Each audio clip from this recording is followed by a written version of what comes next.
Asking this question, Jeremiah Bentham claims we should rather ask a simple question: can they, the animals, suffer? Human industry alone is continuously causing immense suffering of animals, which is systematically disavowed. Not only laboratory experiments, but special regimes to produce eggs and milk, like turning artificial light on and off to shorten or lengthen the day, use of hormones, and so on.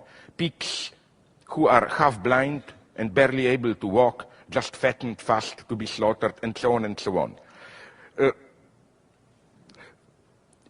All of us know what goes on here. But this knowledge has to be neutralized so that we can act as if we don't know. One of the ways to facilitate this ignorance is the Cartesian notion of animal-machine. Cartesians were warning people against compassion with animals. The idea is that when we see an animal emitting sounds of pain, we should always bear in mind that these sounds do not express any real inner feeling. Animals do not have souls. They are just sounds, these sounds generated by a complex mechanism of muscles, bones, fluids, and so on, that you can clearly see through dissection.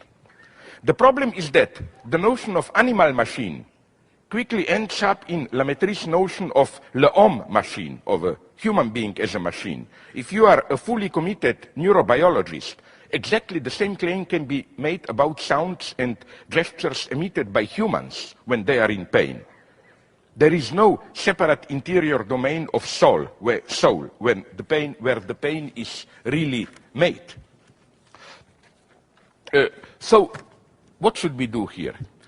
What if, that's my proposal, the perplexity of a human looking at a cat, what if this perplexity in the animal's gaze, tortured animal's gaze, is the perplexity aroused by the monstrosity of the human being itself? What if a human sees in the abyss of the wounded animal's gaze, what he sees there reflected is his own monstrosity? Or, in Hegelian terms, what if instead of asking what is substance for subject, how can subject grasp the substance, we should ask the obverse question: what is the rise of the subject for pre-subjective substance? My favorite Catholic theologist, Gilbert Keith Chesterton, proposes such a reversal precisely apropos men and animals. Instead of asking what are animals for humans, for our experience, one should ask what man is for animals.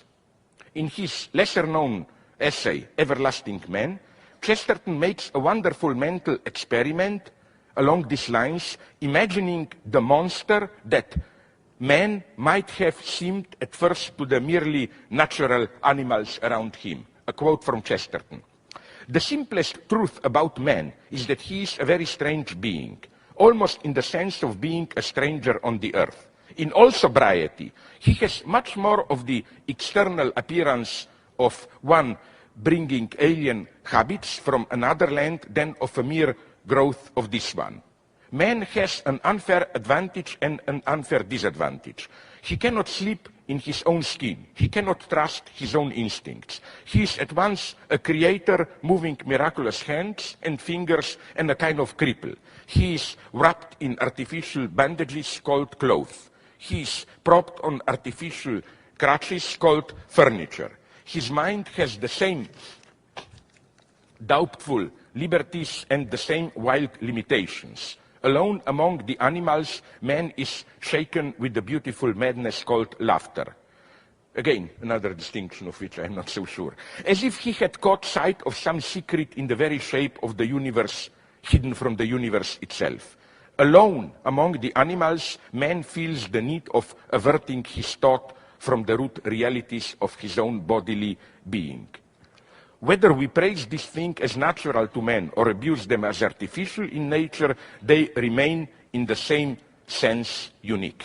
So what I'm saying is that I'm definitely not trying to convince you into some new age attitude of, in the animal gaze we see how animals feel the same as us, understand us, and then you end up with all this bullshit of trees secretly talk among themselves and so on. No, but what I'm saying is that nonetheless, it's much sadder, is that if you turn around the perspective and ask simply yourself, not what does it mean for you, this gaze of the frightened animal, but what the animal, what do you see? Do you see in the animal's gaze? I think you see your own monstrosity. You see precisely that which philosophers don't want to see. In short, I cannot develop it now, read my next book and so on, the 51st that you have said. You see what Freud called death drive. You see that excessive violence of which good philosophers were aware. For example, just briefly, Immanuel Kant has a wonderful text, small text, unknown, on education, where he provides his famous definition of what is man. Man is an animal who needs a master. And then he explains why.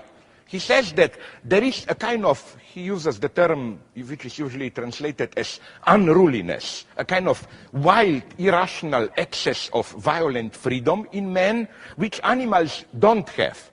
This is why animals don't need education.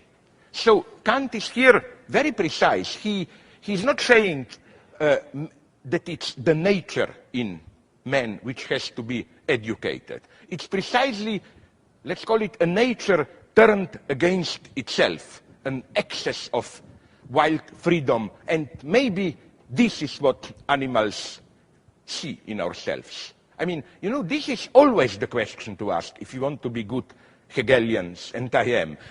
For example, instead of asking, do Christians treat properly Judaism? And then you get this rather boring debates of usually defending Judaism in the sense of, oh, Christian notion of love misses the point, anxiety of God in Judaism.